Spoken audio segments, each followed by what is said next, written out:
Selamat datang kembali di diskusi mendalam kita. Oke, kali ini kita dapat sumber nih tentang buku judulnya BE 2.0. Langsung aja nih, saya penasaran, ini kan ada 2.0-nya ya. Kenapa sih buku bisnis ini perlu dibahas? Apa yang spesial gitu? Intinya apa? Iya, pertanyaan bagus nih. Jadi BE 2.0 ini sebenarnya kelanjutan ya dari buku yang lumayan ngetop dulu, Beyond Entrepreneurship. Yang pertama itu terbit tahun 1992, lama juga ya. Wah, 92 lumayan. Nah, buku asli itu ditulis Jim Collins sama mentornya, Bill Leisure. Sumber yang Anda kasih ini jelasin kalau buku itu, gimana ya, dasarnya dari materi kuliah mereka. Kuliah populer di Stanford Graduate School of Business waktu itu. Oh, dari kuliah Stanford. Oke. Tujuannya sih, yaitu kasih semacam panduan lah buat para pemimpin bisnis. Terutama yang UKM gitu, biar bisa bangun perusahaan yang nggak cuma sukses bentar, tapi hebat, terus tahan lama. Bangun perusahaan hebat yang tahan lama. Oke. Tapi kalau buku 92 itu udah jadi panduan, kenapa perlu ada versi 2.0 di tahun 2020? Apa yang kurang gitu? Atau perlu diupdate menurut sumber-sumber ini?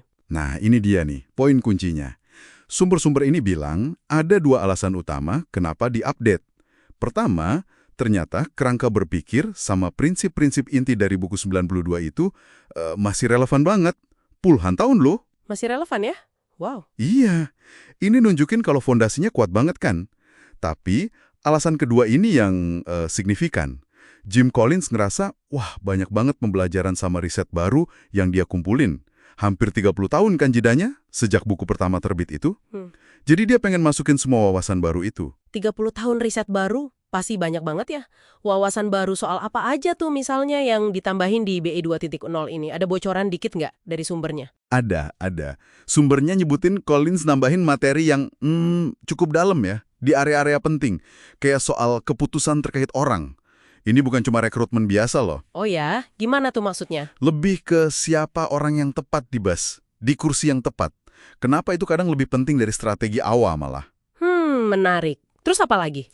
Terus ada pendalaman soal kepemimpinan. Kayak gimana sih yang dibutuhin buat bangun kehebatan itu?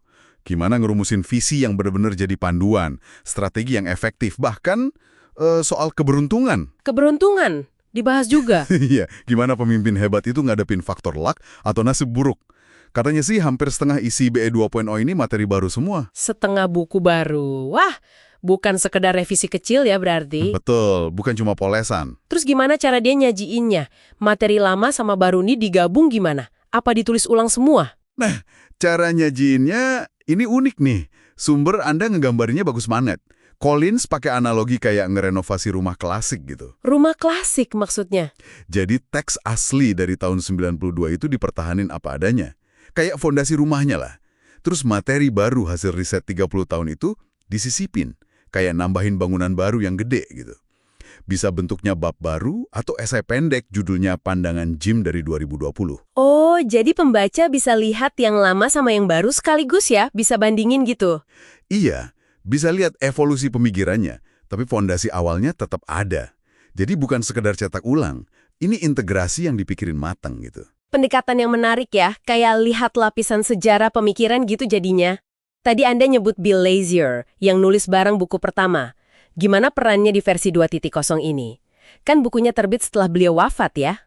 Nah, ini aspek yang cukup menyentuh ya di BE 2.0. Menurut sumber-sumber ini, Bill Leisure itu bukan cuma rekan penulis, tapi digambarin sebagai mentor yang luar biasa. Nggak cuma buat Collins, tapi buat banyak orang. Mentor ya? Iya. Nah, untuk menghormati beliau, BE 2.0 ini sengaja banget naruh kumpulan pelajaran hidup dari Leisure. Soal integritas, kerendahan hati, gimana sih ngejalanin hidup yang bermakna, itu ditaruh di bagian paling awal buku. Paling amal? Sebelum masuk ke bisnisnya. Betul. Sebelum ngomongin strategi, kepemimpinan, dan lain-lain. Jadi kayak nekanin pesan gitu loh. Kalau mau bangun perusahaan hebat, ya harus dimulai dari bangun kehidupan yang hebat juga. Wah, naruh pelajaran hidup sebelum pelajaran bisnis.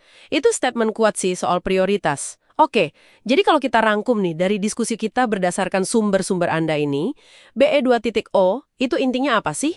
Intinya sih BE 2.0 itu kayak peta jalan lah ya.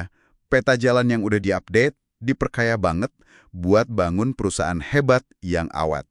Dia ngambil fondasi kuat dari prinsip-prinsip 92 yang udah teruji waktu, terus dilapisin sama riset, data, wawasan baru selama hampir 30 tahun dari Jim Collins.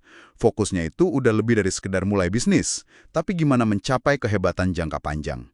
Tekanannya di hal-hal fundamental, orang yang tepat, kepemimpinan disiplin, visi jelas, strategi adaptif, sama ngertiin peran keberuntungan itu tadi. Oke, jadi buat Anda yang ngasih sumber ini, intinya BE 2.0 ini nawarin kombinasi ya, antara kearifan klasik yang udah terbukti sama perspektif modern, yang relevan buat tantangan kepemimpinan zaman sekarang. Jadi bukan cuma buku how to business biasa aja ya? Iya, betul. Ini lebih kayak panduan mendalam buat bangun sesuatu yang bermakna dan berkelanjutan gitu. Sumber daya yang kaya lah buat siapa aja yang punya ambisi bangun dampak jangka panjang, bukan cuma ngejar untung sesaat. Sip. Nah, sebagai penutup nih, kita balik sedikit ke struktur buku tadi yang dijelasin sumber Anda. Soal penempatan pelajaran hidup Bill Lazier di bagian paling depan, sebelum semua strategi bisnis itu. Mungkin ini bisa jadi pemikiran buat Anda bawa pulang ya. Kira-kira apa sih makna di balik pilihan editorial yang sengaja banget ini? Pesan apa yang mau disampaikan soal hubungan yang nggak bisa dipisah antara nilai-nilai pribadi seorang pemimpin sama kemampuannya bangun organisasi hebat yang benar-benar awet? Sesuatu buat direnungkan mungkin.